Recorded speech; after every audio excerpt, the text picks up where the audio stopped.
Right, Brian Cockerill, you've been picked to play Brian Cockerill in the Sayers film. How convenient is that? But it won't be hard to do, will it? Yeah. So you're going to be in the Sayers film. I think it was down to maybe. I don't think they could find anyone the size to play you. But all the looks. Yeah, and the charm, the charisma, and all that. But you actually, it's not just. You know, the Sayers from the film, you actually go back possibly 30 years with them. Yeah. When was the first time you ever met the Sayers? 1991. I met Michael first before Steve, and he came down for a night out, and he's hard work. Throwing glasses at people and all sorts. But so we had a good time with him. But a lovely lad, you know. I never got to meet John Reeve. There was a few times for me because he was doing a lot of jail at the time. But Stephen, I used to have a rave club, and he used to come down on a Friday and Saturday night and stay with us. And, you know, never had a bad word, never had an argument, never had a dispute, you know, always got on with each other. And if he says to me something, he's wrong, and I'd say, I'd listen to what I said, someone was no good. And that's all gone. He was like me, he's old fashioned. He's one of them, if you shot him, he was dying on the floor, he wouldn't give you a statement. Same as that, I was like in Tommy Ellison's house, so. But I just like to thank Gary Fraser. Gary Fraser's the director behind it, with Steve Rafe. Steve Rafe, I'd like to thank them from the bottom of my heart for giving us this chance as well. So, but I think Stephen says obviously had a big hand in it as well. So yeah, he's like a brother. Well, he's my brother, you know. So, are you nervous about kind of being in the film? No, not one bit.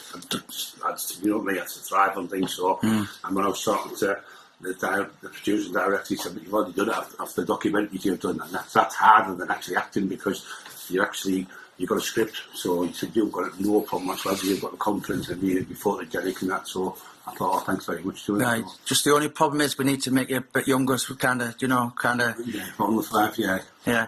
But no, I thought that'll be all done. There's some amazing things what they can do with in films, so that's going to be. But I mean, how big do you think the Sayers film could be? I think it has the potential to be the biggest in North East. I think it could be huge, but don't think I know it's going to be huge. You know, it's not going to be massive. You know, the people who play in the parts of Paul Venison, Gary Furby, Steve Rafe, they're all nice people, you know. We all get on together, we all gel together, we're all nice people. And Paul's from the same areas, like me, we're from the Teesside, and you know, I've only met the kid a couple of times, you can tell he's a gentleman, and the other lads are nice lads, Stephen Rafe and that. So we all sat at the table, you were there, and everybody got on with each other, and that's the best thing. It's not like, oh, he says this and he, you know, phones against each other. So. Yeah. Regarding the Sayers, I mean, was it that kind of busy? Was it like, you know the Al Capones of Newcastle probably in the days, and I was the biggest stick down here type of thing. So what the favour asked me a favour, I'd help them, and vice versa. But we've always been there for each other. So you've really got a bond, really, haven't you? A lifetime of trust. Yeah, bond, really good bond. But I could phone Stephen in Africa, and he come and help us, you know. So he's that type of thing, and he can do the same with me. So. We really got on from day one, never fell out. Yeah, it is almost like embedded in certainly Tyneside of folklore, their name, and even like people know the name before they even know you know. Was there ever a time where there was like a lot of, you know, you've had it yourself where it's a Sayers when it even wasn't? Of course it was, yeah, they got the blame. Because there's a saying, simply the blame because my name Sayers. I was the same there.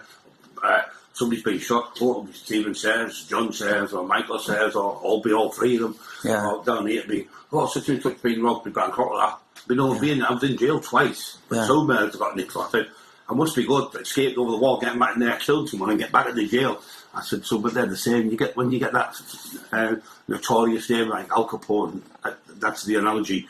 As big as them, people blame me for everything. But sometimes it's good because you can do well, but sometimes it's bad because you get, like I say, you get blamed. But the only good thing now is with the cameras and everything, you can help, you know.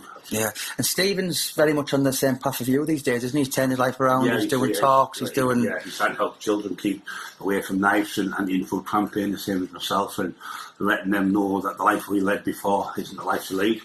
He wouldn't want his children... What I'm trying to say to people is, before the kids come in, it's all right going to school. We've been to school 14, 15, 16-year-old kids, but by then they're already on that path. I think we need to go to the primary schools, you know, like 9, 10, 11-year-old kids, so before they get to that, on the path, get them off before they get on it type of thing, so, and let them learn what knives can do. And it's all right to have an education with maths and English and stuff, but you still need to, you know, learn what the dangers of drugs and knives can do. Yeah, and excited for the film? The trailer's going to be made in March, and then it's going to start next year. So you've just got the part of playing Brian Cockerill. Yeah. So it shouldn't be too easy. Shouldn't be too hard for you, should it? Yeah, it's got to keep looking in the mirror, honestly. So it's been good. Yeah, it's been good.